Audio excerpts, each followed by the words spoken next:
The Council cast its vote to exile Earth, so humanity packed its bags, lit the engines, and left the galaxy shaking. The vote was unanimous.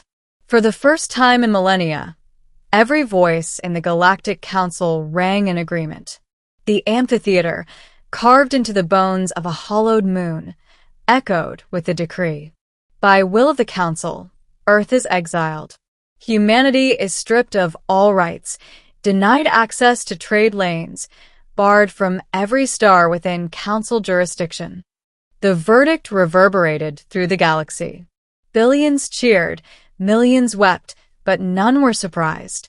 Humanity had always been troublesome, too bold, too reckless, too inventive for the liking of species that thrived on order. When the final seal was struck and the gavel of the Chancellor fell, the Council expected humanity to collapse, to kneel, to beg. They forgot who we were. We did not wait to be told twice. The beginning. I was only a boy when the verdict reached Earth. My parents gathered me and my sister into the crowded square, where the feeds projected the Council's declaration above our heads. Some shouted curses at the holograms, others stood in stunned silence. But my father only smiled, a small, dangerous smile I would not understand until years later. "They want us gone," he muttered. "Then let's give them what they want." Within weeks, Earth's governments dissolved their bickering councils and parliaments. Nations that had fought for centuries suddenly worked as one. Scientists were pulled from universities, engineers from factories, soldiers from barracks. Every orbital dockyard blazed with fire as ships that had been prototypes or dreams took shape in steel. It was as if the exile had unlocked something deep in the human spirit, an old defiance, a hunger to carve our own path. And across the stars, the galaxy watched in confusion as a race that should have been broken instead began building. The middle. The first fleets rose within a decade. Not warships, though they bristled with weapons, but arcs. Each one the size of a continent, forged from asteroid hulls and fitted with engines that glowed like newborn suns. They were not ships meant for short voyages between council-approved gates. They were homes, cities, nations that could sail the void for centuries if need be. I became a navigator on the Odyssey, the third arc to launch. From its observation deck, I saw Earth dwindling into a pale blue spark, then vanish entirely. Around us, thousands of other vessels glittered, human-built and human-owned. We were leaving not as beggars, but as pioneers. Yet the Council would not let us go in peace. The first attacks came near Proxima, patrol frigates sent to enforce the embargo. They ordered us to turn back. Our captains refused. When the frigates opened fire, humanity answered. And the galaxy trembled. Humanity's answer. No one had expected our weapons. The Council believed we were a century behind their military technology. But exile had forced us to leap forward, to innovate under pressure. Rail cannons that could split cruisers in half. Quantum mines that folded space like paper, trapping ships in invisible snares. Drones that swarmed like hornets, overwhelming even the most disciplined fleets. The Proxima battle was over in less than an hour. Council frigates burned, and our arcs sailed on. The message was clear. Humanity would not go quietly. The Great Departure. What followed was called the Great Departure. Arc after arc lifted from Earth, Luna, Mars, Titan, every rock and station humanity had ever called home.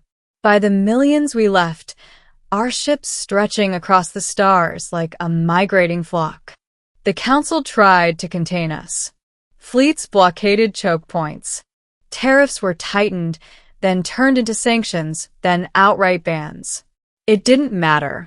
We dug tunnels through wormholes, carved shortcuts in dimensions even the elder races had abandoned as too dangerous.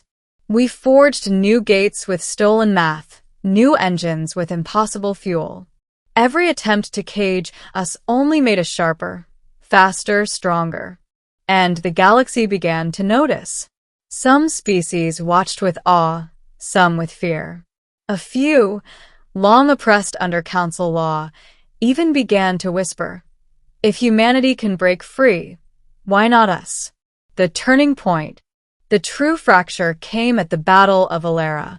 The Council had finally united a grand fleet, 5,000 ships from a dozen species, to blockade the migration corridor.